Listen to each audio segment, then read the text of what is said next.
So hi everyone, welcome to induction physics by Imran Khan. तो इस particular video में हम डिस्कस करने वाले हैं PYQ numericals of chapter number 1 that is rotational dynamics. तो चलिए समझते हैं कि इस पर्टिकुलर चैप्टर से लास्ट रिसेंट ईयर्स में वो कौन कौन से न्यूमेरिकल्स आए हैं जिनको हम सॉल्व करेंगे और पता करेंगे कि किस टाइप के पर्टिकुलर क्वेश्चन इस चैप्टर से बोर्ड एग्जाम में पूछे जाते हैं।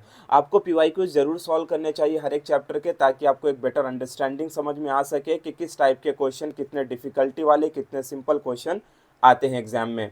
तो चलिए स्टार्ट करते हैं, बट स्टार्ट करने से पहले मैं आपको एक बहुत बड़ी न्यूज़ देने वाला हूँ। तो न्यूज़ ये है कि जिन स्टूडेंट्स को ये चाहिए था कि सर हमें नोट्स चाहिए हैं, इंपॉर्टेंट क्वेश्चन के आंसर चाहिए हैं, पीवाईक्यू न्यूमेरिकल विद सॉल्यूशन चाहिए, तो वो सारे पीडीएफ्स अवेलेबल हो चुके हैं। जैसे कि आप यहाँ पे देख पा रहे हो, आपको क्या क्या मिलने वाला है वो मैं बता देता हूँ। You will get best colour notes of all 16 chapters. Yes, जो भी 16 चैप्टर्स हैं उनके आपको कलरफुल नोट्स मिलने वाले हैं। साथ ही साथ में colour notes of most important questions with answer, जिसको प्रिपेयर करके आप बोर्ड एग्जाम में अच्छा स्कोर कर सकते हो। बहुत सारे स्टूडेंट्स को ये प्रॉब्लम रहती है कि सर नोट्स तो हमने कर लिए, हमें चैप्टर के बारे में पता तो है, लेकिन ये नहीं समझ में आ रहा है कि कौन से क्वेश्चन का आंसर क्या देना है। तो टेंशन मत लो, सारे 16 चैप्टर्स का यहाँ पर जो भी मोस्ट इंपॉर्टेंट क्वेश्चन है उसका आंसर के साथ आपको पीडीएफ मिलने वाला है। साथ ही साथ में you will get last 10 year PYQ numerical with solution, जो कि आप यहाँ पे देख पा रहे हो। जैसे कि मैंने फर्स्ट चैप्टर का अभी पीवाईक्यू न्यूमेरिकल स्टार्ट करने जा रहा हूँ, इसी तरीके से ऑल 16 चैप्टर्स यानी 15 चैप्टर्स, क्योंकि 16 चैप्टर्स है तो क्वेश्चंस नहीं आते हैं पीवाईक्यूज में, तो 15 चैप्टर्स के आपको पीडीएफ मिलने वाले हैं जहाँ पर न्यूमेरिकल विद सॉल्यूशन होगा। तो बेटर अंडरस्टैंडिंग के लिए तो आप वीडियो वॉच करो, लेकिन टाइम सेव करने के लिए आप डायरेक्टली पीडीएफ का भी यूज़ कर सकते हो। साथ ही साथ में आपको मिलने वाला है ऑल 15 चैप्टर्स 16 चैप्टर्स के फॉर्मूला शीट्स मिलने वाले हैं, ठीक है। और जैसे कि हम जानते हैं न्यूमेरिकल सॉल्व करने के टाइम पे हमें बहुत डिफिकल्टी आती है जब हम कन्वर्जन वगैरह करते हैं मीटर टू सेंटीमीटर या KG to gram and all. तो उसके लिए भी यहाँ पर आपको फ्री में एक चीज़ अवेलेबल करा दी जाती है, that is called common conversion for numerical solving. साथ ही साथ में आपको बहुत कुछ मिलने वाला है कि भाई एक्सरसाइज से इंपॉर्टेंट क्वेश्चंस न्यूमेरिकल कौन से हैं जो हमें बोर्ड एग्जाम के लिए पढ़ना चाहिए, सॉल्व एग्जाम्पल से कौन से न्यूमेरिकल बोर्ड के एग्जाम के लिए करना चाहिए, ये सारी चीज़ें, मतलब कि बहुत कुछ है यार। और साथ ही साथ में एक और आपको पीडीएफ अवेलेबल कराया जाएगा जहाँ पर हर एक चैप्टर के वो कौन कौन से इंपॉर्टेंट टॉपिक्स हैं जो आपको करना चाहिए ताकि आप बोर्ड में अच्छा फोकस कर सको और एग्जाम में मार्क्स अच्छे ला सको। तो उसके लिए ये सारे पीडीएफ जो हैं वो ऑल 60 प्लस पीडीएफ्स होने वाले हैं। बहुत सारे स्टूडेंट को कन्फ्यूज़न होता है कि सर क्या है क्या नहीं है, तो मैंने बहुत डिटेल में आपको समझा दिया है कि 16 चैप्टर के नोट्स, 16 चैप्टर के most important question with answer, last 10 years के PYQ numerical with solution.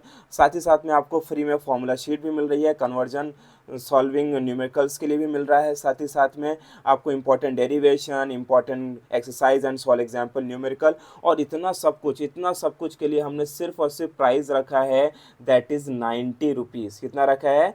90 rupees. 90 rupees बस इसलिए रखा है ताकि जो मैंने एफ़र्ट डाले हैं, हमने जो टाइम लगाया है, बहुत सारा टाइम लगा है, ऑलमोस्ट मोर देन ईयर्स लग गए हैं ये सारे पीडीएफ्स को मेंटेन करने, डिज़ाइन करने में और सब असेंबलिंग करने में। बस उसी के लिए हम 90 रुपीज़ चार्ज कर रहे हैं। अदरवाइज़ इसका इनिशियल कॉस्ट हमने 490 सोचा था, बट यहाँ पर हम 80% डिस्काउंट के साथ we are only giving you at the rate of 90 rupees. और मुझे नहीं लगता है कि ये जो 90 रुपीज़ है ये बहुत ज़्यादा अमाउंट होने वाला है। ये बस इसलिए रखा है इतना कम प्राइस ताकि हर एक स्टूडेंट अफोर्ड कर सके। और मैं लिटरली बोलता हूँ, you are going to get the best notes. ये ऐसे वैसे नोट्स नहीं है, ये बेस्ट नोट्स हैं। एक बार अगर आपने बाई किया, यू वॉन्ट रिग्रेट कि सर आपने हमें क्या दिया है, ठीक है। और एक और भी बहुत बड़ी बात जो आपको याद रखना है वो ये है कि जैसे बोर्ड्स कंप्लीट होगा तो जितने भी बच्चे जो ये नोट्स खरीदने वाले हैं उन सब को मिलने वाला है, all PDF buy members will get free MST CET access. इसका सिंपल सा मतलब ये है कि जो भी पीडीएफ मेंबर्स बाई करने वाले हैं उनको आफ्टर बोर्ड जैसे कंप्लीट होगा तो हम सीटी के पीडीएफ्स अवेलेबल आपको करा दूंगा मैं, और साथ ही साथ में आपको वीडियोस भी उसके मिल जाएंगे जहां से आप सीटी फिजिक्स के लिए प्रिपरेशन अच्छे से कर सकते हो। और ये सब चीज़ें के लिए आपको करना क्या है कि आपको व्हाट्सअप करना है मेरे इस नंबर पे, दैट इज़ 83691538 एंड प्लीज़ वहाँ पर आप हाई भेजिए। हाई भेज के आप को मैं एक क्यूआर कोड सेंड करूँगा जहाँ पर आप ये पे कर सकते हैं छोटा सा amount, and then I will transfer all 60 plus PDF to you. तो ज़्यादा कुछ टेंशन लेने की ज़रूरत नहीं है।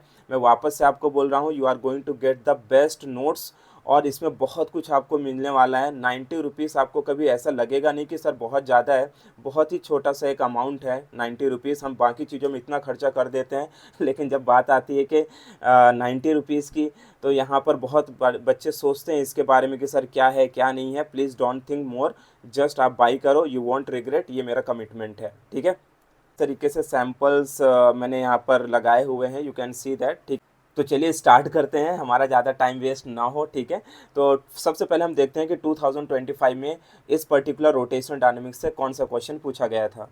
तो देखो यहाँ पर क्लियरली क्या दिया है, flywheel of a motor has a mass, कितना मास दिया है 100 kg, कितना मास दिया है 100 kg। देखो जिस तरीके से मैं क्वेश्चन करता हूँ सॉल्व, आपको भी ना उसी तरीके से ट्राई करना होता है कि किस तरह से गिवन लिखना है, कैसे मुझे फॉर्मूला मेंटेन करना है और उसके बाद किस तरीके से मुझे कैलकुलेशन वगैरह करना है।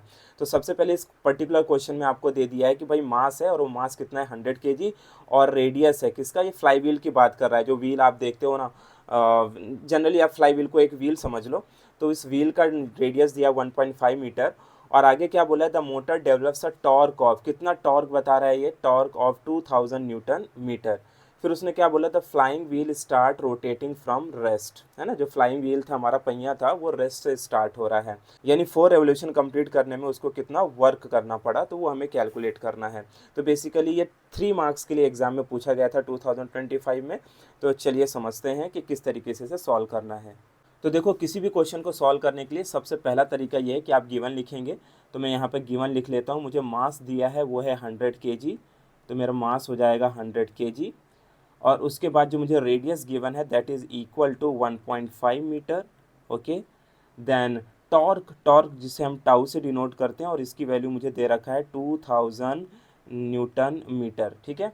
उसके बाद यहाँ पर बोला है calculate the work done, so I need to calculate the work done. और जो मुझे वर्क डन कैलकुलेट करना है वो किस लिए कैलकुलेट करना है और कितने टाइम के लिए, that is work done to calculate 4 revolution, यानी कि जो नंबर ऑफ रेवोल्यूशन है वो कितना है यहाँ पर 4 है, ये बात याद रखना है, ठीक है। तो 4 रेवोल्यूशन हमारे पास है, यानी कि एक तरीके से मैं ये बोल सकता हूँ कि देखो एक रेवोल्यूशन में जो वर्क लगेगा उसको अगर मैं 4 से मल्टीप्लाई कर दूंगा तो मुझे 4 रेवोल्यूशन का वर्क मिल जाएगा। अब यहाँ पर सबसे इंपॉर्टेंट बात आती है फॉर्मूले की। देखो तुम सब जानते हो कि अगर कोई बॉडी स्ट्रेट लाइन पे चलती है तो वर्क का फॉर्मूला होता है फोर्स इनटू डिस्प्लेसमेंट। क्या होता है वर्क का फॉर्मूला, फोर्स इनटू डिस्प्लेसमेंट होता है, ठीक है। लेकिन वहीं पर जब कोई बॉडी रोटेट करती है, घूमती है, तो वहाँ पर जो वर्क डन का फॉर्मूला होता है, तो इसी फोर्स को हम रिप्लेस कर देते हैं टॉर्क से, और जो हमारा डिस्प्लेसमेंट है अब यहाँ पर हम इसे बोल देंगे एंगुलर डिस्प्लेसमेंट। आपने रोटेशनल में पढ़ा होगा इसके बारे में, angular displacement, torque and everything, ठीक है। नहीं तो आप मेरा 1 शॉट वीडियो वॉच कर सकते हैं, वहाँ पर आपको चीज़ें समझ में आ जाएंगी। तो अब ये हमारा फॉर्मूला तो रेडी हो गया, ठीक है। अब यहाँ पर सबसे बड़ी बात जो है वो ये समझना है कि भाई टॉर्क तो मुझे गिवन है लेकिन मुझे कहीं पर थीटा नहीं दिया है। तो यू नो दैट कि फॉर कंप्लीट रेवोल्यूशन एक पूरा चक्कर लगाने पर, फॉर कंप्लीट रेवोल्यूशन थीटा की वैल्यू कितनी होगी, 2 पाई होगी, करेक्ट। सो फॉर 4 रेवोल्यूशन, अगर मैं आपसे बोलूँ कि 4 रेवोल्यूशन के लिए कितना होगा, तो आप बोलोगे सर 4 रेवोल्यूशन के लिए 4 multiplied by 2 pi, the answer is 8 पाई, है ना। तो टोटल 4 रेवोल्यूशन कंप्लीट करने के लिए जो थीटा एंगल बनेगा वो हमारा 8 पाई होगा। अब हम डायरेक्टली फॉर्मूला रख के इसे सॉल्व कर सकते हैं। तो therefore W will be equal to, torque मुझे दिया था 2000, कितना दिया था 2000, और वहीं पर जो मेरा थीटा है वो बेसिकली कितना है 8 पाई। अच्छा यहाँ पर आप क्लियरली देख पा रहे होगे कि ना तो मुझे यहाँ पर मास का कोई यूज़ हो रहा है ना तो रेडियस का कुछ यूज़ हो रहा है। तो ये उसी तरीके से है भाई कि शादी में अगर हम जा रहे हैं कुछ खाने आने का, तो भाई ये उसी तरीके से है कि अगर हमने तो भाई ये कुछ उसी तरीके से है कि अगर मान लो मैं किसी इनविटेशन में गया, शादी में गया, तो वहाँ पर बहुत सारी डिशेस होती हैं, बहुत सारे स्वीट्स होते हैं, तो इसका ये मतलब नहीं कि हमें सब कुछ खाना है, हमें बस उतना खाना है जो हमारे लिए अच्छा है, बेटर है हमारे लिए, ठीक है। तो वैसे यहाँ पर भी है कि न्यूमेरिकल्स में तो बहुत सारी चीज़ें गिवन है, बट हमें सारे गिवन का यूज़ कुछ नहीं है, क्योंकि जो मुझे फाइंड करना है उसके लिए मुझे सिर्फ 2 क्वान्टिटी की ज़रूरत है और वो 2 क्वान्टिटी मुझे मिल चुकी हैं। तो therefore W is equal to, ये 2000 को मैं सिंपल 2 × 10⁻³ कर देता हूँ, और ये 8 हो जाएगा, मल्टीप्लाइड बाई पाई की वैल्यू 3.14 ले लेते हैं, ठीक है। Okay, therefore W is equal to, अब आपको पता है 2 को अगर 8 से मल्टीप्लाई करूँ तो ये 16 हो जाएगा, तो मैं इसे 3.14 मल्टीप्लाइड बाई 16 इंटू 10⁻³ कर लेता हूँ। अच्छा, मैं उम्मीद करता हूँ कि सबको 16 का टेबल आता होगा, अगर नहीं आता है तो आप साइड में कैलकुलेशन कर सकते हैं। 16 4 जा 64 होता है, बैलेंस 6 आएगा, 16 1 जा 16 6 22, तो यहाँ पे हो जाएगा 2, और 16 3 जा 48 2 50 होता है, तो ये हो जाएगा 50.24 इंटू 10⁻³ हो जाएगा, करेक्ट।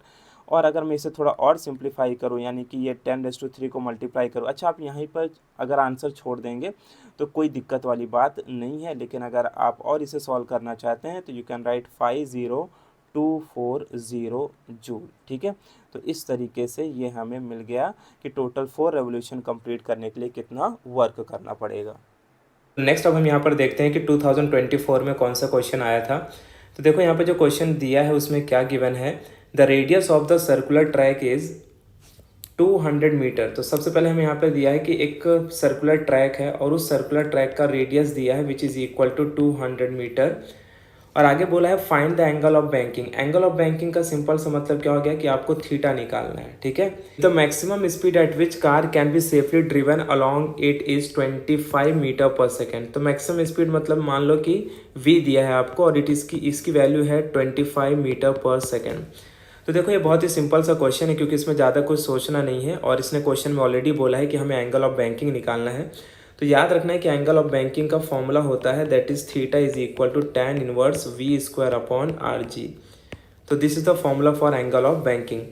तो सिंपली हम इस फॉर्मूले में यहाँ पर वैल्यू पुट अप कर देते हैं। तो देखो tan इनवर्स को एज इट इज़ रखते हैं, सो this is tan inverse v square को मैं ऐसे लिख लेता हूँ 25 इंटू 25, ओके, और डिवाइडेड बाई r की वैल्यू यहाँ पर कितना दिया है 200 मल्टीप्लाइड बाई g। देखो g की वैसे नॉर्मल वैल्यू तो होती है 9.8, लेकिन मैं यहाँ पर यूज़ कर लेता हूँ 10, ओके। देखो अगर किसी पर्टिकुलर क्वेश्चन में मेंशन है कि आपको g की वैल्यू इतना लेना है तो फिर आपको उतना ही लेना है। अगर 10 दिया तो 10 लेना है, 9.8 दिया तो 9.8 लेना है। लेकिन अगर मेंशन नहीं है तो मोस्ट ऑफ द केसेस में हम 9.8 ही लेते हैं। लेकिन सिंस मोशन से रिलेटेड ये जो चैप्टर्स हैं, खास तौर से फर्स्ट चैप्टर रोटेशनल डायनामिक्स, इसके मैक्सिमम क्वेश्चन पे हम जी की वैल्यू एज अ 10 मान के चलते हैं सो दैट हमारा कैलकुलेशन थोड़ा ईजी हो सके। अब देखो इसको हमें कट करना है, तो आप याद रखो कि 25 को अगर मैं 200 से कट करूँ तो 8 टाइम्स चला जाएगा, राइट। और अगर मैं इसको 5 से कट करूँ तो दिस विल बी 2, और ये कितना हो जाएगा 5। तो इस तरीके से मुझे यहाँ पर पता चला कि जो थीटा की वैल्यू है that is equal to tan inverse, और इसको मैं यहाँ पर क्या लिख सकता हूँ 5/16 लिख सकता हूँ, ठीक है। तो अब मुझे सिंपली यहाँ पर करना क्या है कि इसको डिवाइड करना है। So therefore theta is equal to ये हो जाएगा tan इनवर्स एंड 5/16। तो 5/16 को डिवाइड करना है, वही नॉर्मल डिवीजन है, यहाँ 5 यहाँ पर 16.0, 3 जा करेंगे तो 48 आएगा, 2 0 1 जा it is 16 4 0 again 2 जा, this will be 32 8 0 and 5 जा, okay, so this is 0.3125। अब आपको सिंपली करना क्या है कि लॉग टेबल बुक उठाना है और वहाँ पर जाना है नेचुरल टेंजेंट में। कहाँ पे जाना है? नेचुरल टेंजेंट में। तो जब आप नेचुरल टेंजेंट में जाओगे और वहाँ पर चेक करोगे तो आपको देखो सबसे पहले क्या करना है कि नेचुरल टेंजेंट में जाके ढूंढना है कि 0.3125 ये वैल्यू किस डिग्री के सामने लाई कर रही है। हो सकता है कि एग्जैक्टली आपको 0.3125 वैल्यू ना मिले, तो फिर आप इसके क्लोजेस्ट वैल्यू ढूंढो। तो अगर आप ध्यान से देखोगे लॉग टेबल बुक में तो वहाँ पर आपको नेचुरल टेंजेंट में 17 डिग्री के सामने 17 डिग्री के सामने एक वैल्यू मिलेगी। 17 डिग्री के सामने जो इसकी अप्रोक्सीमेट वैल्यू जो मैं देख पा रहा हूँ दैट इज़ एक है 0.3115 जो कि काफ़ी क्लोजेस्ट वैल्यू है इसके, और एक और वैल्यू है दैट इज़ 0.3134। तो 3134 काफ़ी ज़्यादा आगे निकल जाएगी वैल्यू। तो 0.25 एंड 0.115 लगभग दोनों वैल्यू सेम है, तो आप 0.3134 भी ले सकते हो। तो दैट इज़ 17 डिग्री और 0.4 डिग्री के नीचे, तो 17.4 डिग्री इसका क्या हो जाएगा आंसर, ठीक है। तो बेसिकली ये अप्रॉक्सीमेट वैल्यू ही हमें इसमें मिलती है। अच्छा, ये जो 17.4 डिग्री मैंने लिखा है ये वेरी भी कर सकता है, 17.5 डिग्री भी हो सकता है, 17.3 डिग्री भी हो सकता है, बट इससे आंसर में कोई गलत नहीं होगा बिकॉज इसमें अप्रॉक्सीमेट वैल्यू चलती है, ठीक है। तो इस तरीके से पर्टिकुलर क्वेश्चन को आपको सॉल्व करना है। और इसके बाद जो हमारा नेक्स्ट क्वेश्चन है ये है जो 2023 में पूछा गया था, स्पेशली मार्च में तो नहीं आया था, फरवरी मार्च के एग्जाम में, जुलाई में आया था question. A motorcyclist perform stunt along the cylindrical wall of well of death of inner radius. तो हमें यहाँ पर इनर रेडियस आर दिया है विच इज़ इक्वल टू, मैं बोलता हूँ कि 4 मीटर गिवन है, और coefficient of static friction between tyre and the wall is 0.4। तो कोएफिशिएंट ऑफ स्टैटिक फ्रिक्शन मतलब म्यू एस की वैल्यू दिया है 0.4। ओके, एंड द मैक्सिमम हमें क्या कैलकुलेट करना है, मैक्सिमम पीरियड ऑफ रेवोल्यूशन, मतलब आपको टाइम टी निकालना है, जबकि जी की वैल्यू आपको उसने क्लियरली बोला है कि आपको 10 metre per second square use करना है। ठीक है, तो देखो ये वेल ऑफ डेथ का केस है, और वेल ऑफ डेथ का केस का फॉर्मूला आप जानते हो, that is v is equal to root of are g upon क्या होता है, म्यू एस होता है। तो काफ़ी सिंपल है, जस्ट वैल्यू यहाँ पर पुटअप कर देना है। अच्छा, निकालना लेकिन अपने को टाइम है, तो यहाँ पर एक और बात याद रखो कि एज यू नो दैट कि भाई स्पीड का फॉर्मूला क्या होता है, डिस्टेंस अपॉन टाइम, और जब कोई चीज़ सर्कुलर मोशन परफॉर्म करती है तो उसका डिस्टेंस क्या हो जाता है, उसका सरकमफ्रेंस, जो कि होता है 2πr/t, है ना। तो यहाँ से मुझे बताओ कि जो v है, v की जगह पर मैं क्या पुटअप कर सकता हूँ, 2πr/t पुटअप कर सकता हूँ। तो मैं यहाँ पे वही लिख लेता हूँ, v की जगह पर 2πr/t। ठीक है, इस तरह से फॉर्मूले को मॉडिफाई करना है और ये रूट हो जाएगा। अच्छा, r की वैल्यू हमें 4 दिया है, g की वैल्यू 10 है, और म्यू एस की वैल्यू क्या है, 0.4 है। तो इसे मैं फर्दर सॉल्व करता हूँ, तो मैं इसे लिख लेता हूँ 2πr/t इज इक्वल टू, और ये हो जाएगा रूट ऑफ। अच्छा, यहाँ से देखो ध्यान से कि अगर मैंने यहाँ से पॉइंट हटाया तो ऊपर मैं 0 लगा सकता हूँ, यानी ये हो जाएगा 40 × 10 अपॉन क्या हो जाएगा, 4 हो जाएगा। तो यहाँ से ये कितनी बार जाएगा, 10 टाइम्स जाएगा, 10 × 10 100 रूट से बाहर निकलेगा तो कितना हो जाएगा, 10 हो जाएगा। So this will be 2πr/t is equal to 10। अब अगर इसे मैं फर्दर सॉल्व करूँ तो मैं ये देखूँगा कि इसकी वैल्यू हो जाएगी 2 और इंटू पाई, आर मुझे दिया है 4 और डिवाइडेड बाई क्या कर दूंगा 10, और टी इधर चला जाएगा। ठीक है, अब नेक्स्ट सिस्टम में आप क्या करोगे, इसे कट करोगे तो क्या होगा 5, तो ये क्या बना 4π/5 इज इक्वल टू टी। और याद रखो पाई की वैल्यू 3.14 है, तो 4 से मल्टीप्लाई करोगे तो 12.56 आएगा, क्योंकि 4π की वैल्यू कई बार यूज़ होती रहती है, इज इक्वल टू टी। अब यहाँ पर आपको सिंपली करना क्या है कि 5 से इस वैल्यू को डिवाइड करना है, तो 5 2 कितना होगा 10, बैलेंस क्या आएगा 2 और 5, यानी कि 5 टाइम्स आएगा, फिर 1 आएगा, तो 1, फिर 1 के बाद 102। ओके, कुछ इस तरह से वैल्यू आएगी। तो अगर पॉइंट के बाद आपने 2 डेसिमल तक भी वैल्यू कैलकुलेट कर लिया, दैट इज़ ओके। तो आपको जो टाइम पीरियड मिला that is equal to, therefore you can write t is equal to 2.51 second. ठीक है, so this is the time period of revolution. देखो यहाँ पर हम जो क्वेश्चन सॉल्व कर रहे हैं ये 2022 में पूछा गया था। तो क्या दिया है क्वेश्चन के लिए, इसे समझते हैं। The surface density of a uniform disc of radius 10 centimetre is 2 kg/m²। तो यहाँ पर हमें यह दिया है कि मान लो हमारे पास कोई एक डिस्क है और उस डिस्क का जो रेडियस है वो हमें यहाँ पर गिवन है 10 सेंटीमीटर। कितना दिया है, 10 सेंटीमीटर।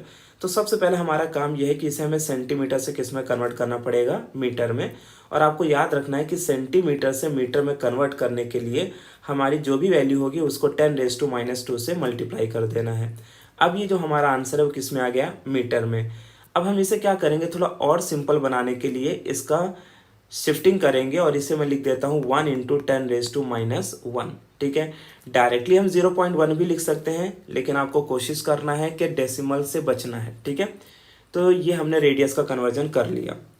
अब वापस हम क्वेश्चन पे आते हैं। यहाँ पर क्या दिया था, the surface density of uniform disc of radius 10 centimetre is 2 kg/m²। तो बेसिकली यहाँ पर हमें सरफेस डेंसिटी की वैल्यू गिवन है और सरफेस डेंसिटी को सिग्मा से डिनोट करते हैं, और इसकी वैल्यू यहाँ पर क्या गिवन है, 2 kg/m²। बेसिकली अगर आपको सरफेस डेंसिटी नहीं पता है तो आप जान लीजिए सरफेस डेंसिटी का फॉर्मूला होता है मास पर यूनिट एरिया। क्या होता है, मास per unit area, because mass का ही तो ऐसा यूनिट केजी होता है और एरिया का ऐसा यूनिट मीटर स्क्वायर होता है। उसके बाद आगे क्वेश्चन में क्या बोला है, find moment of inertia about an axis passing through its centre and perpendicular to the plane. तो यहाँ पर हमें क्या कैलकुलेट करना है, मोमेंट ऑफ इनर्शिया निकालना है। तो सबसे पहली बात आती है, जैसे कि हम जानते हैं कि हर एक डिफरेंट टाइप ऑफ बॉडी जो शेप में होती हैं उनका मोमेंट ऑफ इनर्शिया अलग अलग होता है। तो यहाँ पर हमें ये देखना है कि बॉडी कौन सी है, तो यहाँ पर हमें समझ में आता है कि बेसिकली ये यूनिफॉर्म डिस्क है, ठीक है। अब यूनिफॉर्म डिस्क है तो दूसरा बात ये आता है कि इसका एक्सिस कहाँ से पास हो रहा है, बिकॉज एक्सिस के बेसिस पर मोमेंट ऑफ इनर्शिया के फॉर्मूले बदल जाएंगे। तो यहाँ पर बेसिकली इसका एक्सिस सेंटर से पास हो रहा है, तो हम जो फॉर्मूला यहाँ पर अप्लाई करेंगे वो फॉर्मूला है हाफ एम आर स्क्वायर, ठीक है। तो मोमेंट ऑफ इनर्शिया का फॉर्मूला हो जाता है हाफ एम आर स्क्वायर। इसी फॉर्मूले का हमें यहाँ पर यूज़ करना है। लेकिन अब एक प्रॉब्लम ये आ जाती है कि मेरे पास मास गिवन नहीं है, ठीक है, जबकि मुझे m बाई ए की वैल्यू गिवन है। तो अब मुझे यहाँ पर एक आइडिया चूज़ करना है और थोड़ा सोचना है कि अगर मैं m बाई ए इस फॉर्मूले पे बना दूँ तो मैं उसकी जगह पर सिग्मा रख सकता हूँ। तो मैं जस्ट क्या करता हूँ, इस वाले फॉर्मूले को ध्यान से देखना, I इज़ इक्वल टू, इसको लिखता हूँ हाफ m अपॉन ए, मैं एरिया से इसे मल्टीप्लाई करता हूँ और एरिया से इसे डिवाइड कर देता हूँ इंटू आर स्क्वायर। देखो अगर a और a को मैं कट कर दूंगा तो इक्वेशन में कोई फ़र्क नहीं पड़ेगा, लेकिन ऐसा करने से क्या हुआ कि जो m बाई ए है ना, इसकी वैल्यू हमें पता है सिग्मा होती है और एरिया को हम पाई आर स्क्वायर लिख सकते हैं, तो हमारा काम बन जाएगा। देयरफॉर ये हो जाएगा I इज़ इक्वल टू, ये हो जाएगा हाफ और m बाई ए की जगह पर आ जाएगा सिग्मा। एरिया को मैंने क्या बोला, क्या लिख सकते हैं, पाई आर का स्क्वायर और इंटू ऑलरेडी पहले से क्या है, स्क्वायर है।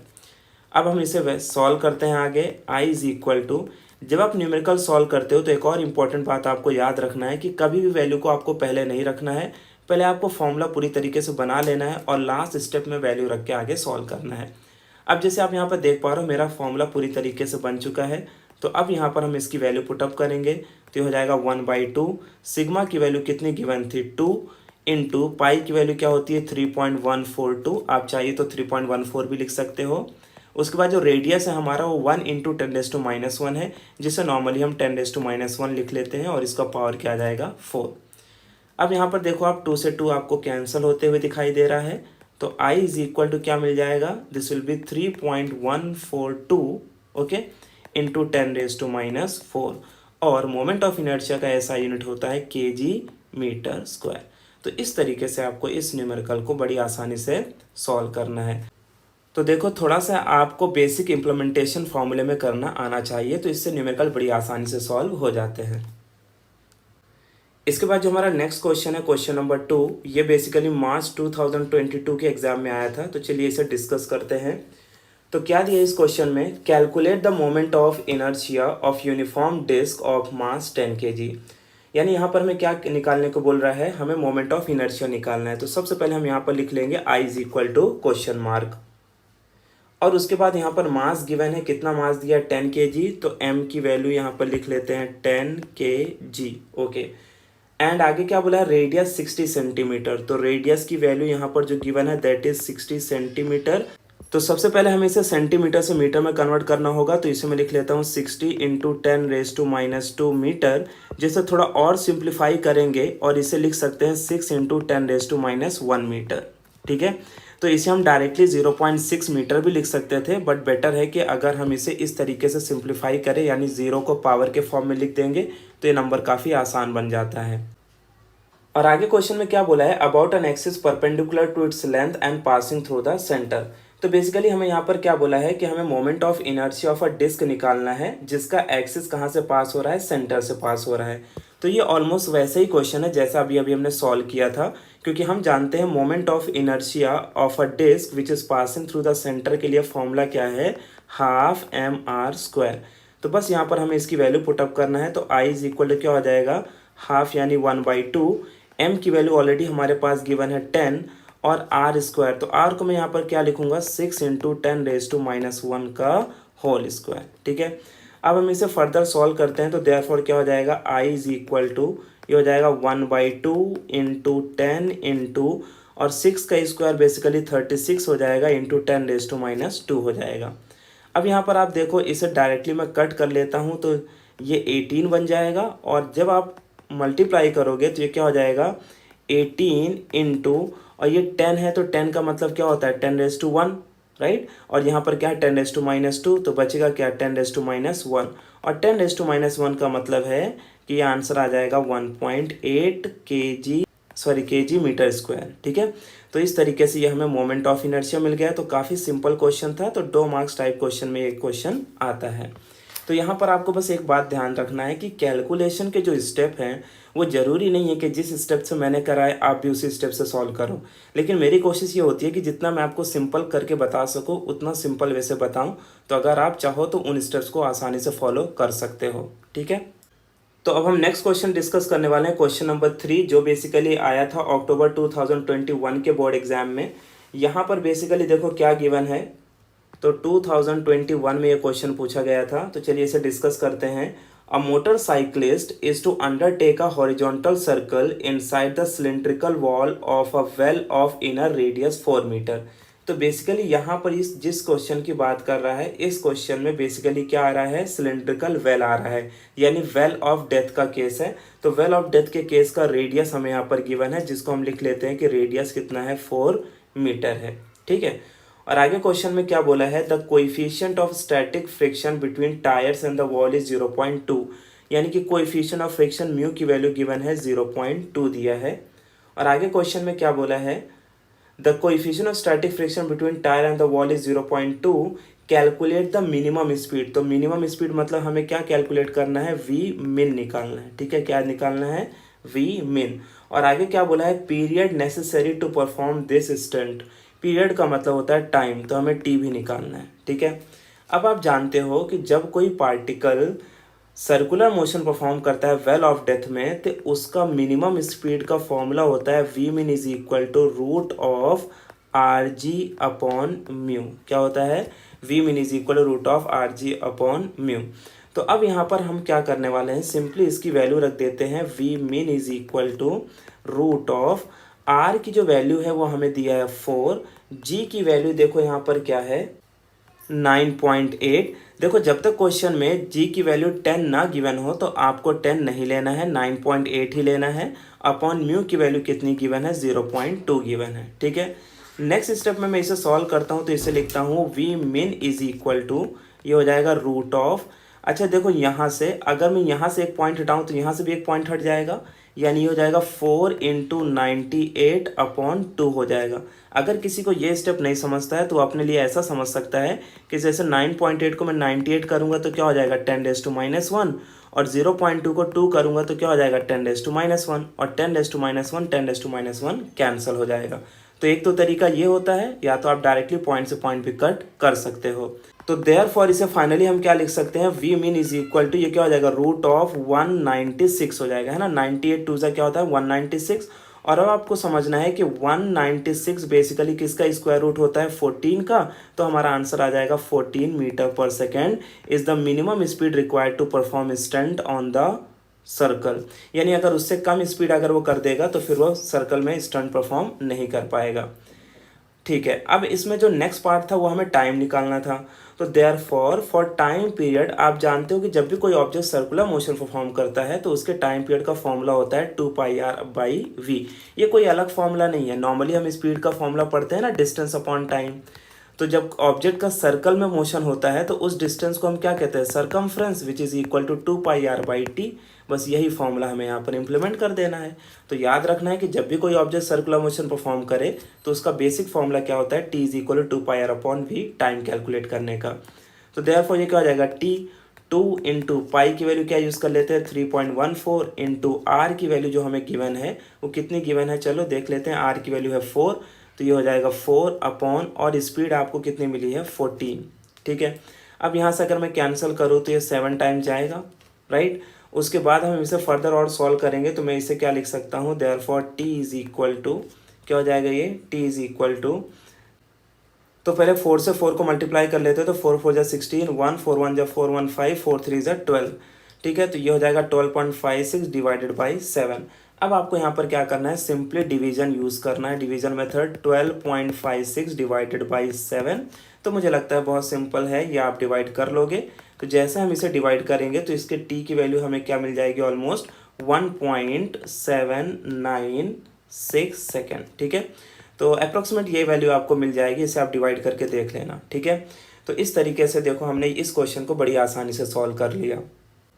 इसके बाद हम नेक्स्ट क्वेश्चन देखते हैं, क्वेश्चन नंबर 4, जो बेसिकली मार्च 2022 के एग्जाम में आया हुआ था। तो चलिए इस क्वेश्चन को डिस्कस करते हैं।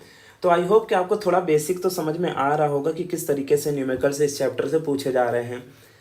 तो यहाँ पर देखते हैं क्या गिवन है। In a circus a motorcyclist having mass 50 kg। तो यहाँ पर हमें क्लियरली सबसे पहले मास दिया है, तो लिख लेते हैं मास कितना गिवन है, 50 kg। देखो जिस तरीके से क्वेश्चन को मैं पढ़ के गिवन लिखता हूँ, आप भी कोशिश यही करो कि आप इसी तरीके से क्वेश्चन को पढ़ के गिवन लिखते जाओ। यानी क्वेश्चन को एक साथ पूरा नहीं पढ़ना है, क्वेश्चन को ब्रेक कर करके पढ़ना है, जहाँ पर जो वैल्यू आपको मिले उस वैल्यू को वहाँ पर लिखते जाना है।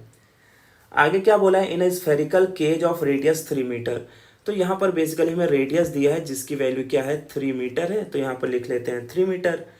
Calculate the last velocity with which he must pass the highest point.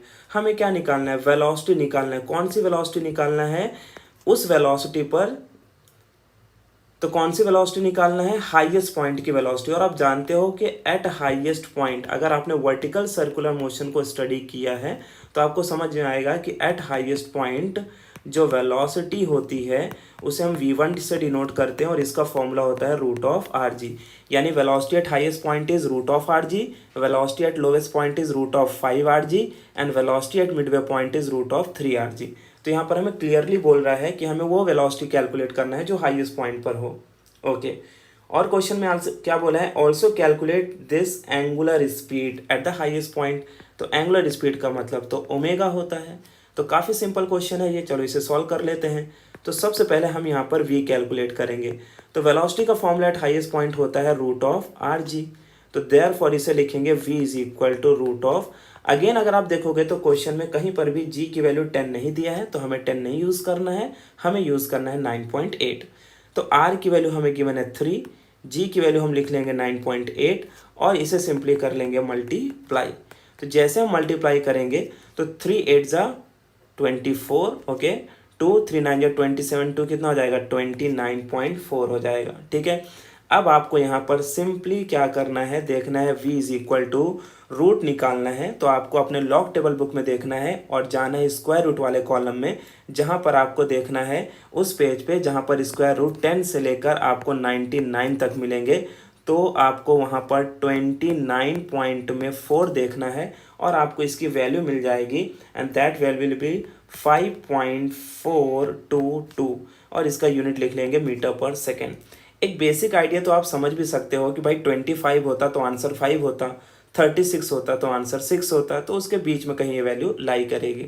Square root के ऊपर ऑलरेडी मैंने वीडियो बनाया है कि किस तरीके से स्क्वायर रूट रेसिप्रोकल वगैरह निकाले जाते हैं। तो आप चाहिए तो आप अगर चैनल की प्लेलिस्ट में जाओगे तो वहाँ पर उसका वीडियो आपको मिल जाएगा। तो हमने v तो निकाल लिया, अब हमें क्या चाहिए, ओमेगा। तो ओमेगा निकालना तो बहुत सिंपल है, एज वी नो दैट कि v इज इक्वल टू क्या होता है, आर ओमेगा। तो देयरफॉर ओमेगा का फॉर्मूला क्या हो जाएगा, v अपॉन आर हो जाएगा, और ये दोनों वैल्यूज़ अपने पास हैं। तो देयरफॉर मैं लिखता हूँ omega is equal to v की वैल्यू है 5.422 अपॉन आर, और r की वैल्यू आप जानते हो कितनी है, 3। तो देयरफॉर अब आप इसको क्या करने वाले हैं, डिवाइड। तो आप नॉर्मल डिवीजन करो, ठीक है, 5.422 डिवाइडेड बाई 3। ठीक है, वही मेथड यार यूज़ करना है जो आपने नॉर्मली बहुत पहले सीखा है। ट्यूशन टीचर ने जो भी आपको ये कैलकुलेशन बेसिक सिखाए हैं सब इम्प्लीमेंट करना है। फिजिक्स में कोई और कैलकुलेशन नहीं यूज़ होता है, वही बेसिक कैलकुलेशन जो हम मैथमेटिक्स में करते हैं।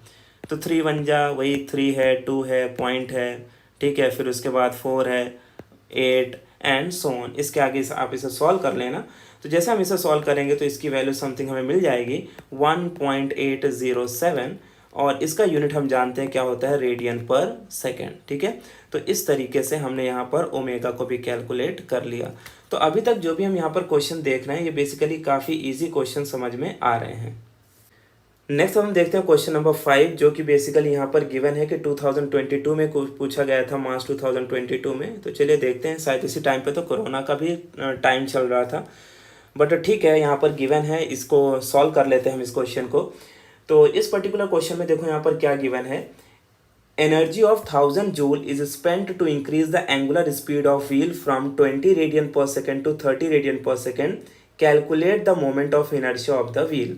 तो बेसिकली ये किसकी बात कर रहा है, ये काइनेटिक एनर्जी ऑफ रोटेटिंग की बात कर रहा है ना। तो kinetic energy of a rotating body की बात कर रहा है। तो बेसिकली एनर्जी ई दिया है कितनी वैल्यू गिवन है यहाँ पर 1000 जूल, तो यहाँ पर लिख लेते हैं 1000 जूल।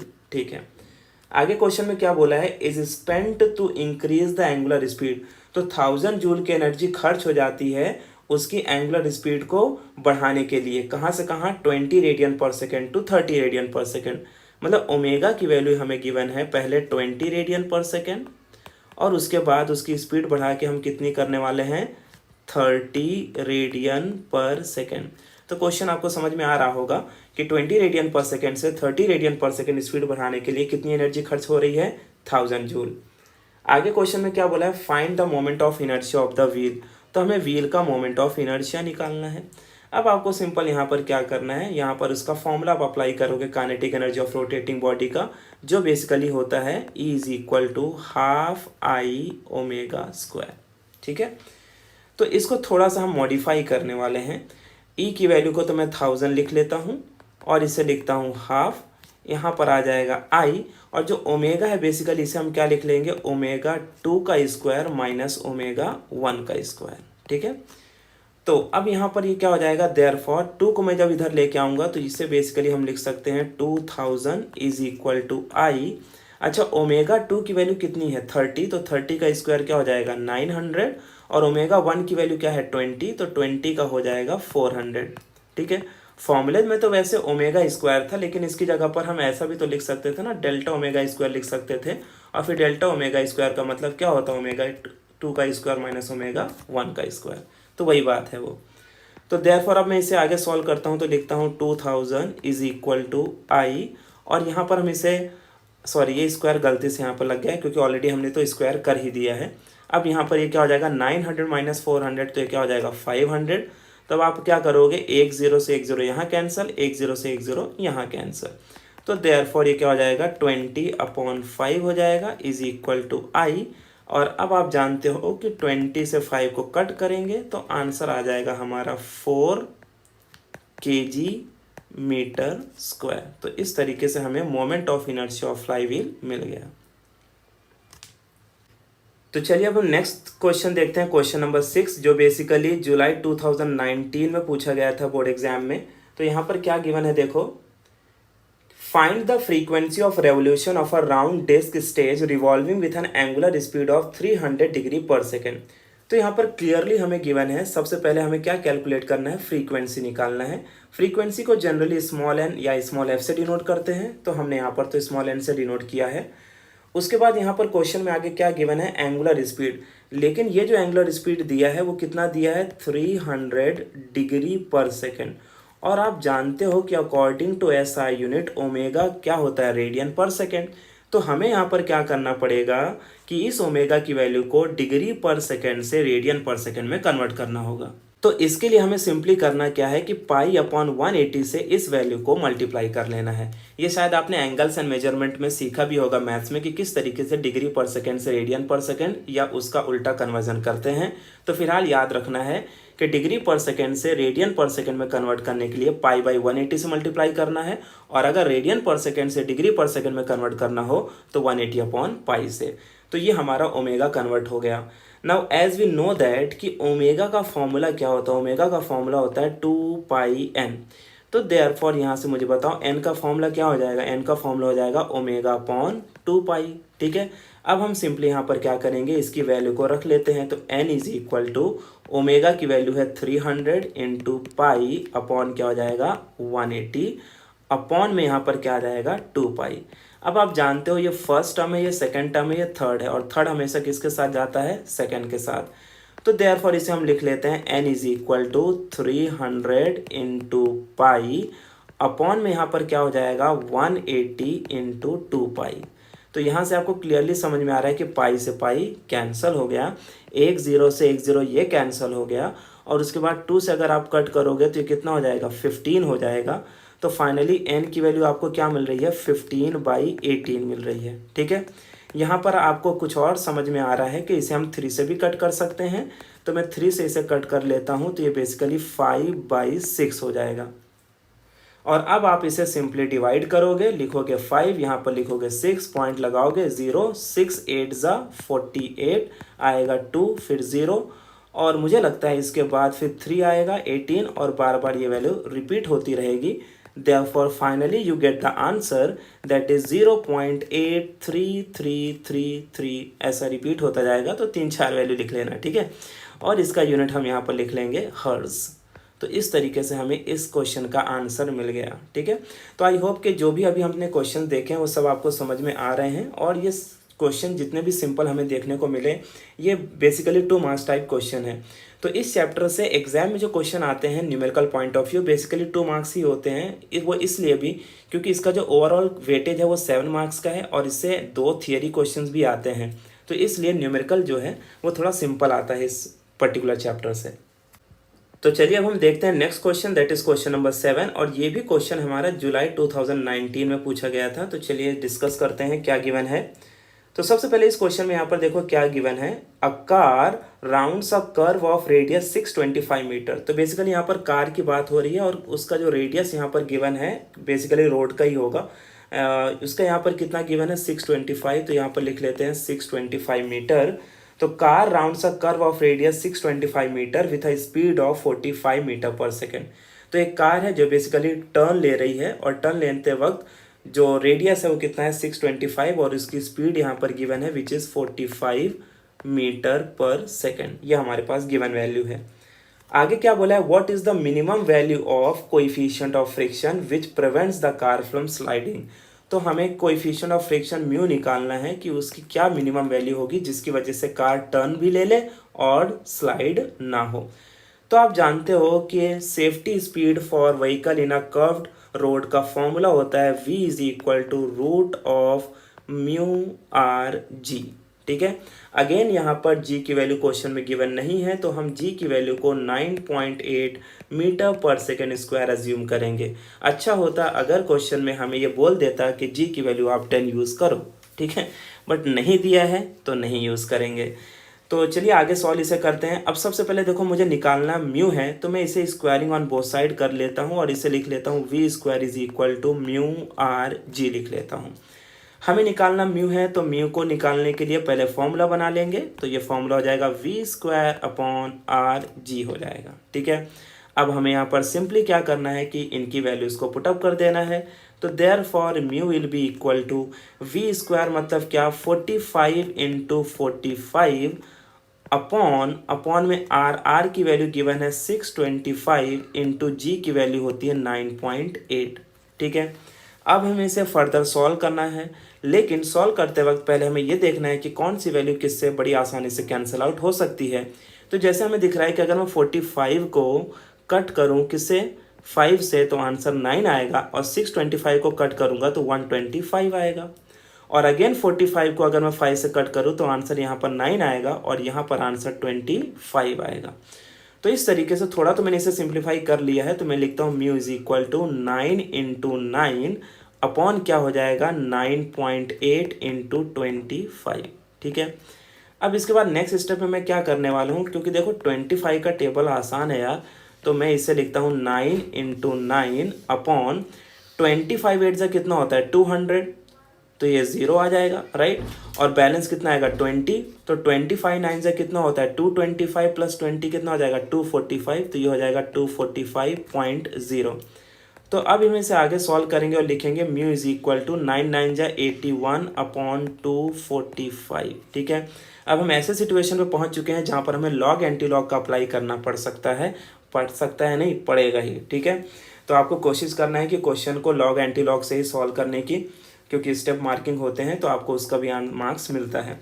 तो सबसे पहले यहाँ पे लिखेंगे हम म्यू इज इक्वल टू और स्टेप लगा देते हैं एंटी लॉग। देखो यहाँ से जो मैं स्टेप अप्लाई कर रहा हूँ एंटी लॉग हो सकता है कि डिफरेंट मेथड से भी आपने सीखा हो, तो वैसे ही आप कर सकते हो, और या तो जैसे मैं बता रहा हूँ वैसा कर लो। तो हमें क्या करना है लॉग ऑफ 81 यूज़ करना है माइनस लॉग ऑफ क्या लिखेंगे 245 लिख लेंगे, ठीक है। तो देयरफॉर आगे हम इसे सॉल्व करेंगे तो लिखेंगे म्यू इज इक्वल टू ये हो जाएगा एंटी लॉग और यहाँ पर हो जाएगा 1 पॉइंट, है ना, 2 कैरेक्टरिस्टिक्स है तो 1 माइनस। अब हमें क्या करना है लॉग टेबल बुक में देखना है कि 81 में 0 क्या है, तो 81 में 0 इसकी वैल्यू है 9085 है, ठीक है। आप चेक करो तो आपको मिलेगा माइनस उसके बाद यहाँ पर कोई कितने कैरेक्टरिस्टिक्स हैं 3, तो 1 माइनस करेंगे तो यहाँ पर बेसिकली आ जाएगा 2। तो अब हमें देखना है 24 में 5, जिसकी वैल्यू आएगी 3892। ठीक है, ओके। ये वैल्यूज़ आप देखना लॉग टेबल बुक में, ठीक है। हो सकता है कि पॉइंट में कभी मेरी भी मिस्टेक हो सकती है, ठीक है। तो ये बेसिकली अभी हम इसे क्या करना है, इसे हमें माइनस करना है। तो 5 में से 2 जाएगा तो 3 आएगा, और 18 में से 9 जाएगा तो 9। देन यहाँ पर 9 में से 8 जाएगा तो 1, और 8 में से 3 जाएगा तो 5, ठीक है। और 1 में से 2 जाएगा तो आंसर आएगा 1 बार, ठीक है।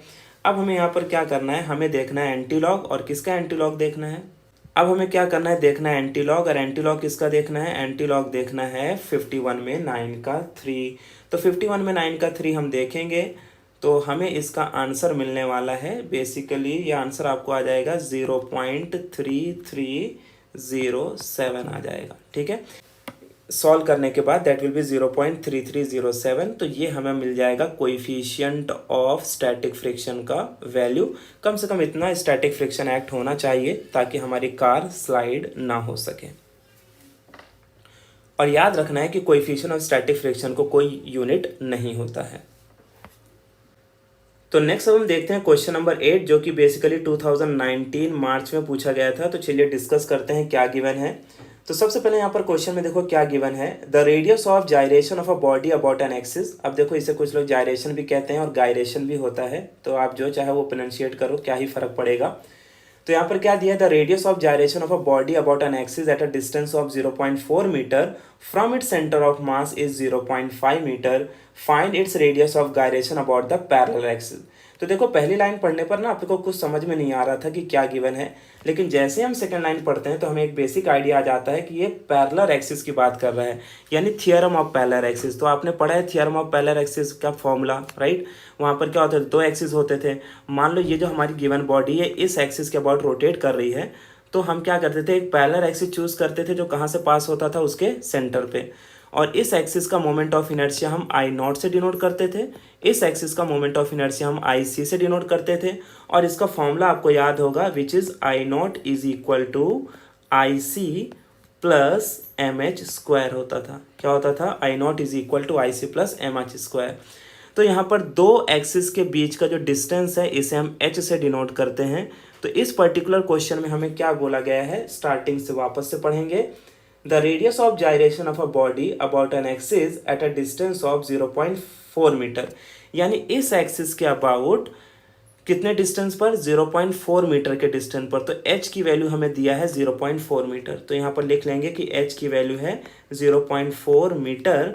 और इस एक्सिस का जो रेडियस ऑफ गायरेशन है उसे हम k से डिनोट कर लेते हैं, और जिसका वैल्यू हमें दिया है रेडियस ऑफ जायरेशन, और ये कितना दिया है, it is equal to 0.5 metre. तो ये हो जाएगा 0.5 मीटर। और आगे क्वेश्चन में क्या बोला है, find its radius of gyration about a parallel axis. मतलब अभी हमें इस एक्सिस का रेडियस ऑफ गायरेशन निकालना है, तो इसे हम k डैश मान लेते हैं। तो हमें फाइंड क्या करना है, हमें k डैश फाइंड करना है, ठीक है। जबकि यहाँ पर देखो, तो अब देखो ये जो हमारे पास गिवन वैल्यूज हैं इसके बेसिस पर हमें k डैश निकालना है। तो सबसे पहले हम क्या करेंगे, थियरम ऑफ पैरेलल एक्सिस को पिकअप करेंगे और ये फॉर्मूले को हम यहाँ पर इंप्लीमेंट करेंगे। तो फॉर्मूला क्या है, फॉर्मूला पहले लिख लेते हैं, I nought is equal to I C plus M H square, I C plus M H square. अब आप जानते हो आई नॉट की वैल्यू, मोमेंट ऑफ इनर्शिया का एक फॉर्मूला आपने पढ़ा था with respect to radius of gyration, क्या होता है, I is equal to M K square होता है, ठीक है। तो आई नॉट की जगह पर इसकी वैल्यू रख देते हैं, क्या हो जाएगा, ये M K square is equal to, यहाँ पर भी क्या हो जाएगा, एम के, लेकिन इसको क्या लिख लेते हैं, एम के डैश का स्क्वायर, ठीक है, प्लस क्या हो जाएगा, एम एच स्क्वायर हो जाएगा।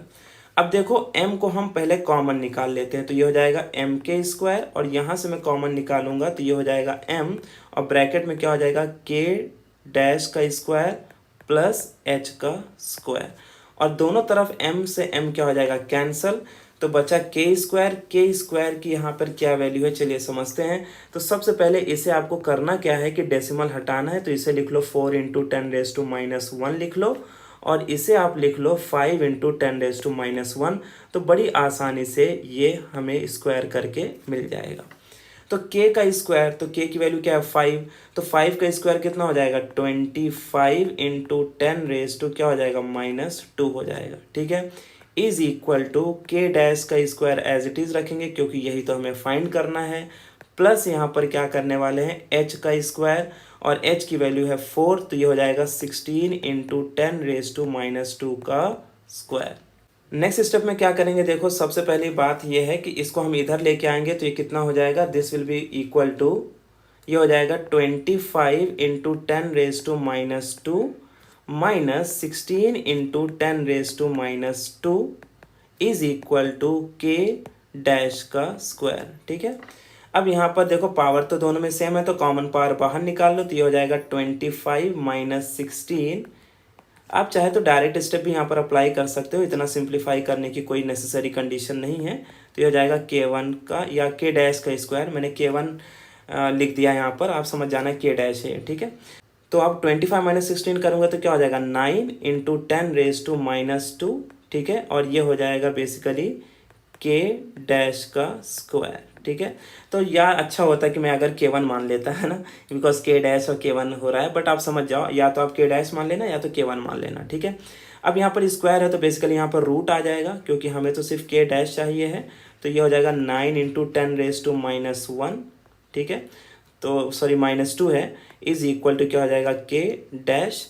तो अब आपको पता है रूट ऑफ 9 क्या हो जाएगा 3, और इसका आंसर क्या आ जाएगा 10 रेज टू पावर बाहर निकलेगा तो -1 is equal to k dash, और 10 रेज टू -1 को जब हम मल्टीप्लाई करेंगे तो आंसर मिल जाएगा 0.3 मीटर। तो इस तरीके से हमने रेडियस ऑफ गायरेशन किसका निकाल लिया, उस एक्सिस का जो कहाँ से पास हो रहा था, बॉडी के सेंटर से पास हो रहा था। तो इस क्वेश्चन को आप ध्यान से समझ लो कि पर्टिकुलर क्वेश्चन में हमें क्या दिया था, radius of gyration about this axis given था अबाउट एनी एक्सिस, और हमें रेडियस ऑफ गायरेशन अबाउट उस एक्सिस का निकालना था जो सेंटर से पास हो रहा था, और दोनों के बीच का जो पैरेलल डिस्टेंस था वो कितना था 0.4 मीटर। तो यहाँ पर हमें मोमेंट ऑफ इनर्शिया का फॉर्मूला यूज़ करना है for theorem of parallel axis के लिए, और इस फॉर्मूले पे वैल्यू रख के इसे आगे सॉल्व कर लेना है और इसका आंसर हमें मिल जाएगा। कितने स्पीड से रोटेट कर रहा है 30 रेडियन पर सेकेंड, तो यानी हमें ओमेगा की वैल्यू है 30 रेडियन पर सेकेंड।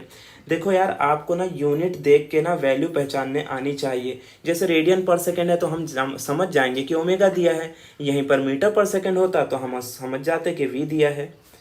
आगे क्वेश्चन में क्या बोला है, due to friction on the axis it comes to rest in 10 minute. तो उसका कहने का मतलब है कि उसमें फ्रिक्शन प्रोड्यूस हो रहा है, और फ्रिक्शन प्रोड्यूस होने से आप जानते हो स्पीड कम हो जाएगी, और फाइनली एक ऐसा मोमेंट आया कि 10 मिनट के बाद वो रुक गया। तो 10 मिनट के बाद जब रुक जाएगा तो उसकी फाइनल वेलोसिटी क्या हो जाएगी 0, यानी ये हमें ओमेगा 1 दिया था, और ओमेगा 2 की जो वैल्यू है वो कितनी हो जाएगी 0 हो जाएगी, ठीक है, ओमेगा 2 की वैल्यू क्या हो जाएगी 0। आगे क्वेश्चन में यहाँ पर क्या बोला है, टाइम कितना गिवन है, देखो टाइम हमें दिया है 10 मिनट्स दिया है, राइट है। तो हमें पता है कि इसे सेकंड में कन्वर्ट करना होगा, और मिनट से सेकंड में कन्वर्ट करने के लिए आपको करना क्या है कि 60 से मल्टीप्लाई करना है, बिकॉज एक मिनट में कितने सेकंड्स होते हैं 60, तो आंसर आ जाएगा हमारा 600 सेकंड आ जाएगा, ठीक है। तो क्लियरली यहाँ पर क्वेश्चन को वापस एक बार समझ लेते हैं। A wheel of moment of inertia 1 kg/m² is rotating at a speed of 30 radian per second due to friction on the axis, it come to rest in 10 minutes. Calculate the average torque on the friction, तो हमें torque निकालना है, torque यानी कि tau, ठीक है। और torque acting on a rotating body का एक बहुत ही सिंपल सा फॉर्मूला है, T is equal to I alpha. क्या फॉर्मूला है, T is equal to I alpha. अब हमें क्या करना है, अल्फा मतलब क्या होता है एंगुलर एक्सेलरेशन, और आप जानते हो यार कि एंगुलर एक्सेलरेशन के फॉर्मूले को क्या लिख सकते हैं, omega 2 minus omega 1 upon T, यानी वही v minus you by T लिखते थे ना, तो वही यहाँ पर भी अप्लाई करना है, final angular velocity minus initial angular velocity upon time. बस अब क्या करना है यार, इनकी वैल्यू हमें गिवन है तो चलो रख देते हैं। आई की वैल्यू 1 दिया है, बहुत अच्छी बात है, सिंपल वैल्यू है। ओमेगा 2 की जो वैल्यू है वो कितनी है 0, और ओमेगा 1 की 30, तो 0 माइनस क्या हो जाएगा 30 हो जाएगा, ठीक है। अपॉन टाइम हमें कितना दिया है 600 दिया है, कितना सेकंड है 600 सेकंड, ठीक है।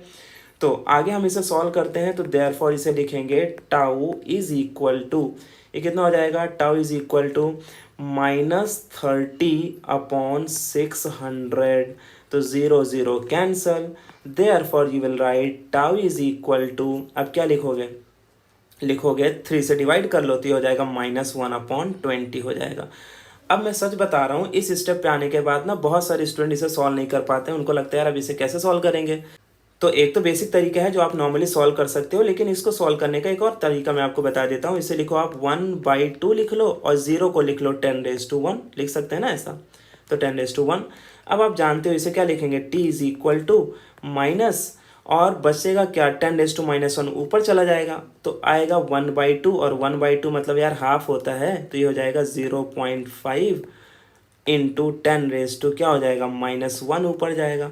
10⁻1 से मल्टीप्लाई कर लो तो आपको आंसर मिल जाएगा टाउ इज इक्वल टू 0.05, और इसका जो आंसर होता है दैट इज न्यूटन मीटर। तो इस तरीके से हमें यहाँ पर टॉर्क का आंसर मिल गया। तो आपको पता है कि आगे चल के हमें रेडियस की जरूरत पड़ेगी, तो हम रेडियस निकाल लेते हैं। तो इसका रेडियस हो जाएगा बेसिकली यहाँ पर which will be equal to 25, है ना, डायमीटर का हाफ कितना होगा 25 सेंटीमीटर, और साथ ही साथ में हम इसे कन्वर्ट भी कर लेते हैं। तो कन्वर्ट करने के बाद हमारा आंसर हो जाएगा 25 इंटू 10⁻², ठीक है, तो -2 लिख लिया हमने। तो सबसे पहले हमें यहाँ पर गिवन क्वेश्चन में क्या था कि एक सॉलिड स्फीयर है, ये नाम याद रखना क्योंकि आगे चल के इसी से रिलेटेड फॉर्मूला हमें अप्लाई करना होगा। और डायमीटर कितना दिया था 50 सेंटीमीटर, जिसको हमने रेडियस में कन्वर्ट करके कर लिया 25, और आगे गिवन है कि उसका मास जो है वो 25 kg है। तो मास कितना गिवन है, हमें मास दिया है 25 kg, तो यहाँ पर लिख लेते हैं 25 kg गिवन मास है। उसके बाद यहाँ पर जो क्वेश्चन में गिवन है वो क्या दिया है, through its centre calculate its moment of inertia. तो हमें यहाँ पर मोमेंट ऑफ इनर्शिया आई निकालना है, यानी इस पर्टिकुलर क्वेश्चन में आपको बोला है कि एक सॉलिड स्फीयर है जिसका डायमीटर इतना है, उसका मास इतना है, और उसका एक्सिस उसके सेंटर से पास हो रहा है। तो अब आपको यहाँ पर पता होना चाहिए कि moment of inertia of sphere which is passing through the centre का फॉर्मूला होता है I is equal to 2/5 mr²। क्या फॉर्मूला होता है, 2/5 mr²। तो ये फॉर्मूला हमें आगे अप्लाई करना होगा, बट उससे पहले यहाँ पर और भी कुछ आगे गिवन है क्वेश्चन में, तो वो देख लेते हैं।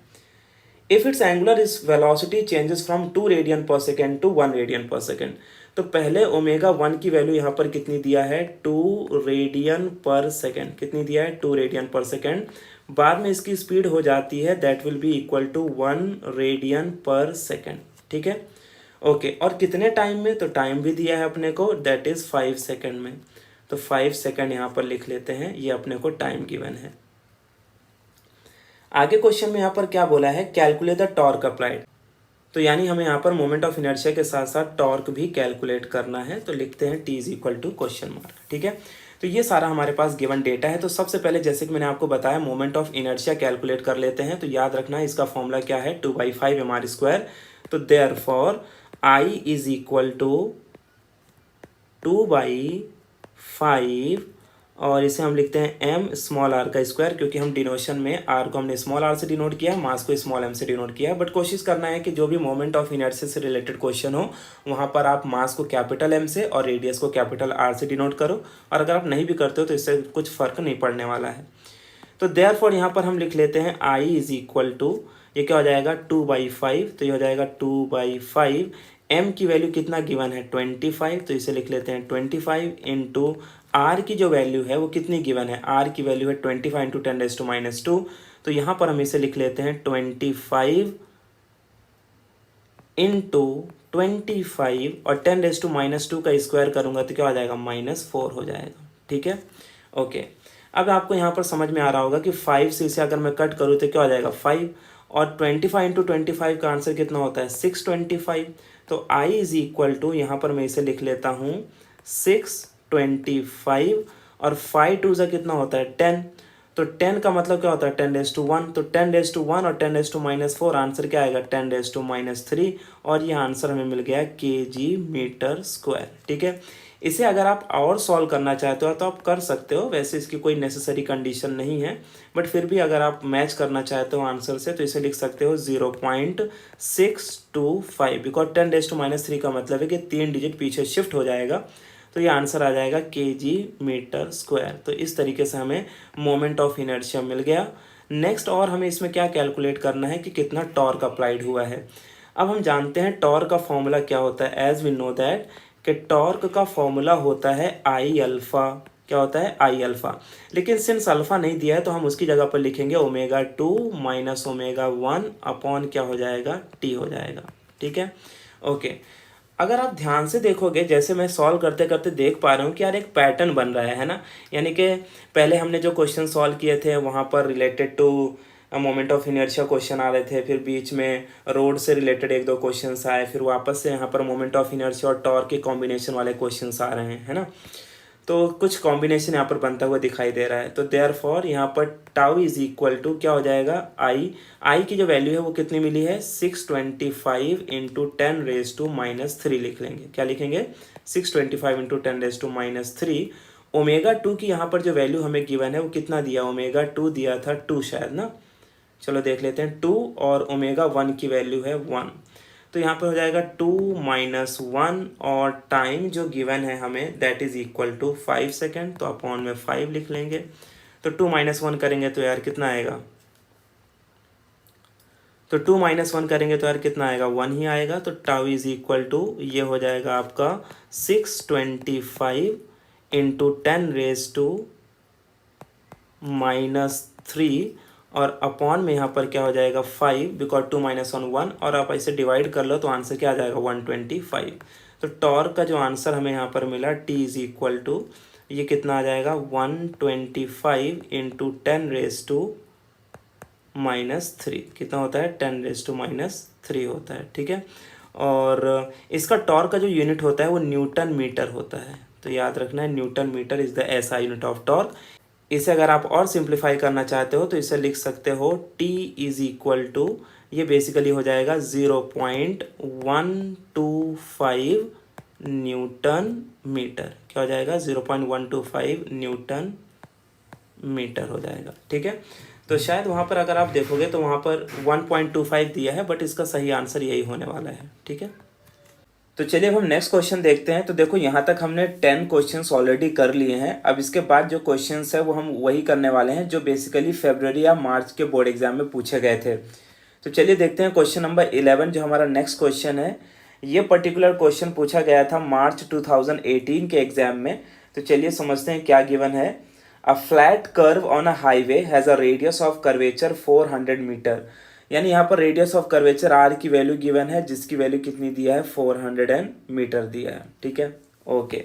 आगे क्या बोला है, a car goes around a curve at a speed of 32 metre per second. तो यहाँ पर हमें स्पीड गिवन है और इस स्पीड की वैल्यू कितनी है 32। तो v इज इक्वल टू क्या मान लेंगे 32 मीटर पर सेकेंड, ये हमें गिवन है। ओके, इसके बाद आगे क्वेश्चन में क्या बोला है, what is the minimum value of coefficient of friction that will prevent the car from sliding। तो हमें coefficient of friction मतलब क्या फाइंड करना है, म्यू निकालना है। ओके, और जबकि क्वेश्चन में यहाँ पर बोला है कि g की वैल्यू जो आपको यूज करना है that is 9.8 metre per second square. तो यहाँ पर हम लिख लेते हैं g इज इक्वल टू क्या गिवन है 9.8 मीटर पर सेकेंड स्क्वायर। तो ये पर्टिकुलर क्वेश्चन किसका है, vehicle moving on a curved horizontal road, जिसका फॉर्मूला होता है v is equal to root of, क्या फॉर्मूला होता है v is equal root of mu r जी। तो इसे लिख लेते हैं यहाँ पर म्यू आर जी। ठीक है, तो अब यहाँ पर सिंपल सी बात है यार कि हमें म्यू निकालना है। तो हम यहाँ पर क्या करेंगे, बोथ साइड क्रॉस।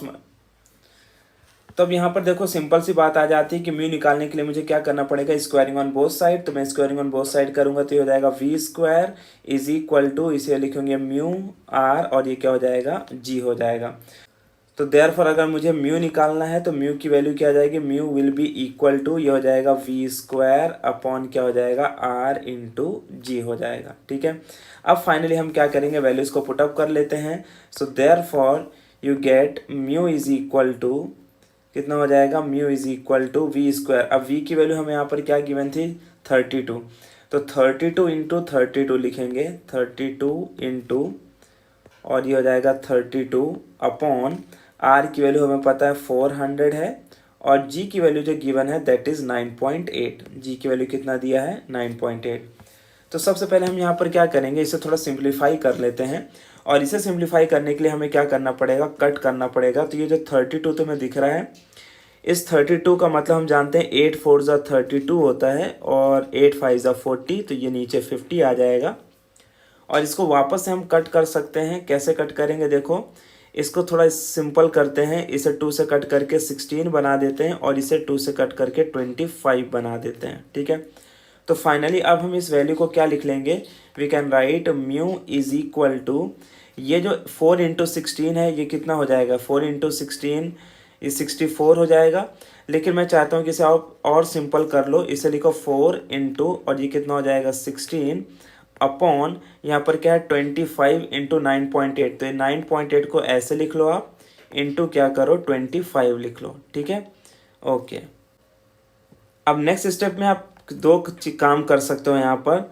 तो नेक्स्ट स्टेप के लिए आप चाहिए तो 4 को 9.8 से कट करके 4.9 कर सकते हो, लेकिन अल्टीमेटली आपको यहाँ पर लॉग एंटी लॉग लगाना पड़ सकता है।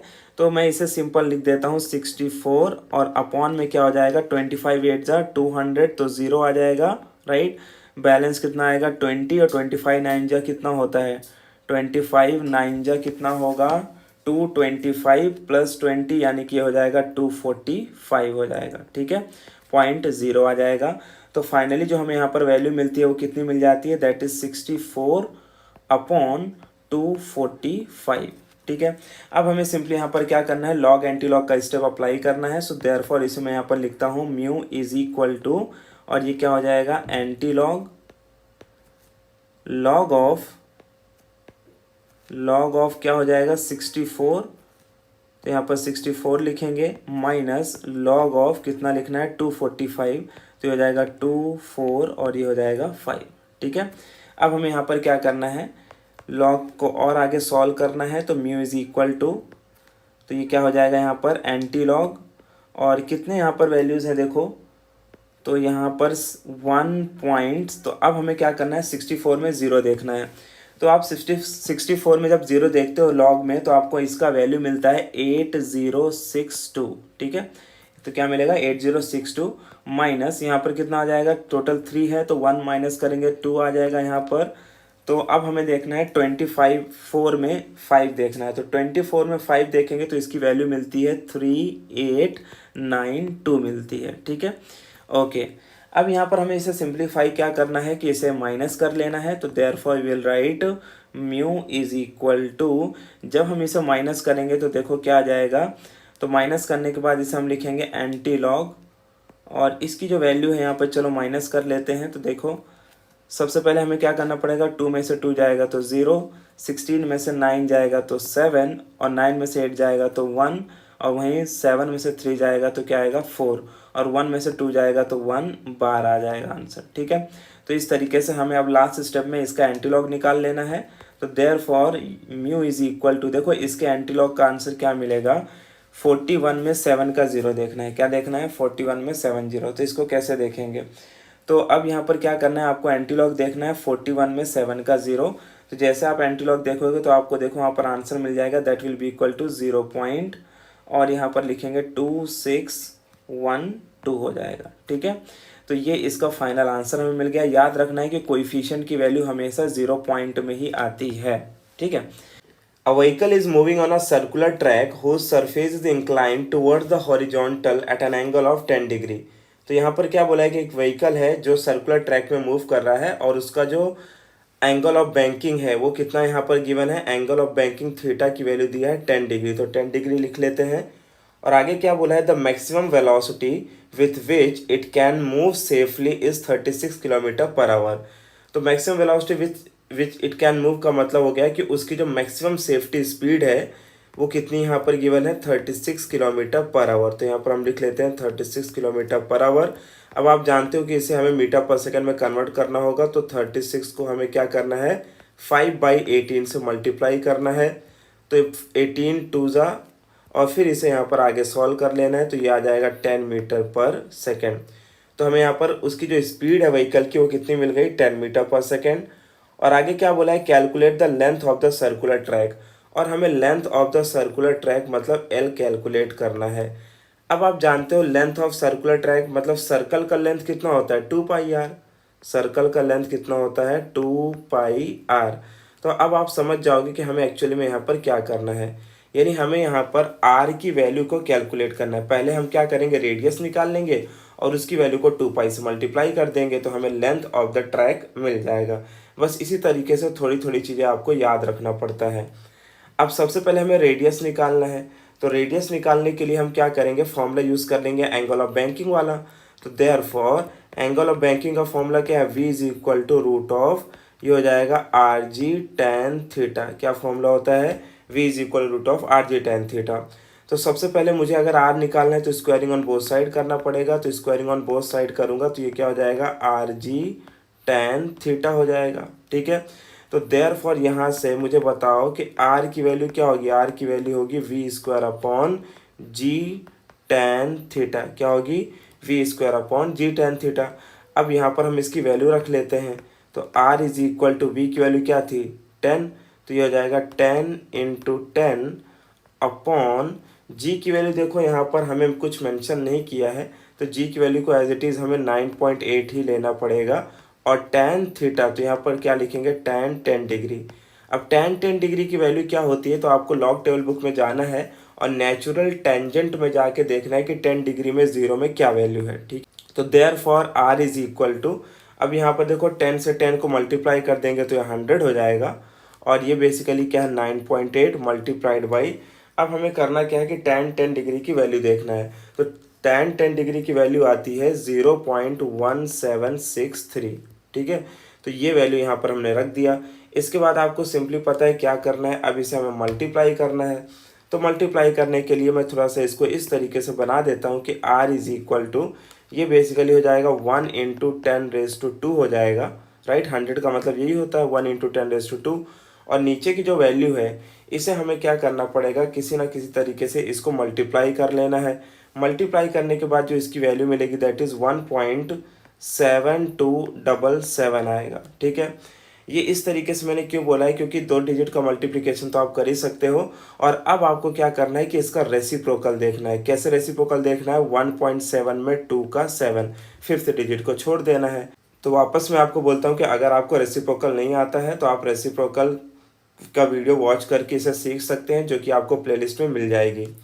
इसके बाद यहाँ पर रेडियस की जो वैल्यू है वो क्या आएगी, देखो इट विल बी, अगर हम इसका रेसिप्रोकल लें 1.7 में 2 का 7 अगर रेसिप्रोकल देखेंगे तो इसकी वैल्यू आएगी 0.5790 आ जाएगी। क्या आएगी, 0.5790।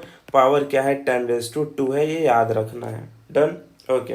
तो अगर मैं इसको मल्टीप्लाई कर दूं तो मल्टीप्लाई करने का मतलब है कि आंसर आ जाएगा 57.90 metre.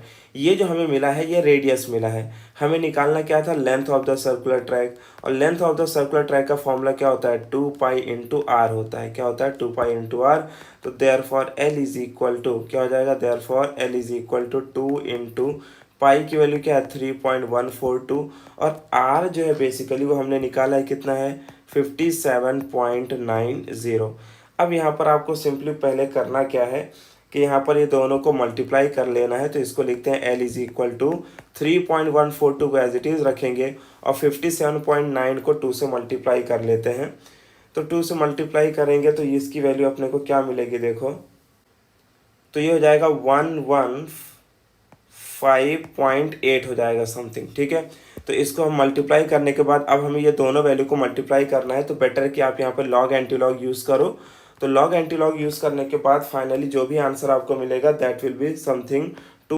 So therefore l is equal to, अब इस पॉइंट से बेटर है कि आप यहाँ पर लॉग एंटी लॉग अप्लाई करो। तो जब आप लॉग एंटी लॉग अप्लाई करोगे तो आपको इसका जो फाइनल आंसर मिलता है दैट इज़ 363.7 में कुछ आंसर आपको मिल जाएगा और इसका यूनिट हो जाएगा मीटर। ठीक है, अब इसे मल्टीप्लाई करके देखना, क्योंकि देखो 115 है तो 115 का अगर मैं 3 भी करूँगा तो ये समथिंग 345 आ जाएगा, और उसके आगे थोड़ा सा यहाँ पर और वैल्यू ऐड हो जाएगी उसके साथ।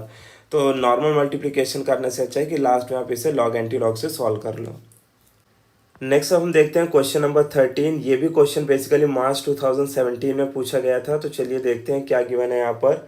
तो जो ये क्वेश्चन आया था इसमें क्या दिया है, a solid sphere of mass 1 kg rolls on a table with linear speed of 2 metre per second. तो यहाँ पर हमें क्लियरली दिया है कि एक सॉलिड स्फीयर है और जिसका मास कितना गिवन है, इसका मास गिवन है 1 kg दिया है। कितना दिया है, 1 kg। और यहाँ पर क्या बोला, it rolls with a linear speed of 2 metre per second. तो v की वैल्यू यहाँ पर क्या आ जाती है, 2 मीटर पर सेकेंड आ जाती है। और आगे क्या बोला है, find its total kinetic energy, और हमें इसकी टोटल काइनेटिक एनर्जी के ई निकालना है। ठीक है, तो टोटल काइनेटिक एनर्जी, अब यहाँ पर हम ये नहीं कर सकते हैं कि काइनेटिक एनर्जी का formula half M we square use कर लिया, या kinetic energy of rotating body का half I omega square use कर लिया। ये दोनों भी फॉर्मूला हमें यूज़ नहीं करना है, बिकॉज ये पर्टिकुलर क्वेश्चन रोलिंग मोशन का है। तो हमें पता है कि जब कोई बॉडी रोल करती है तो उसकी जो टोटल काइनेटिक एनर्जी होती है, it is basically the sum of, किसका सम होता है वो, kinetic energy translational plus kinetic energy rotational. तो यहाँ पर आपको थोड़ा सोचना है कि जो टोटल काइनेटिक एनर्जी यहाँ पर होने वाली है, that will B kinetic energy translational plus kinetic energy rotational. ठीक है, वो जो लास्ट में हमारा रोलिंग मोशन वाला पार्ट था, उसी से रिलेटेड यहाँ पर ये क्वेश्चन है।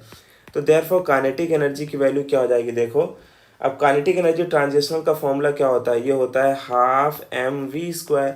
और काइनेटिक एनर्जी रोटेशनल का फॉर्मूला तो आप जानते हो, हाफ आई ओमेगा स्क्वायर होता है।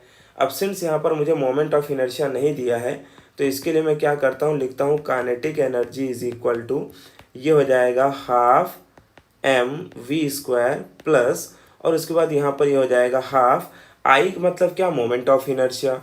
अब देखो मोमेंट ऑफ इनर्शिया के लिए आपको क्या करना है, यहाँ पर कौन सी बॉडी गिवन है, सॉलिड स्फीयर की बात हो रही है।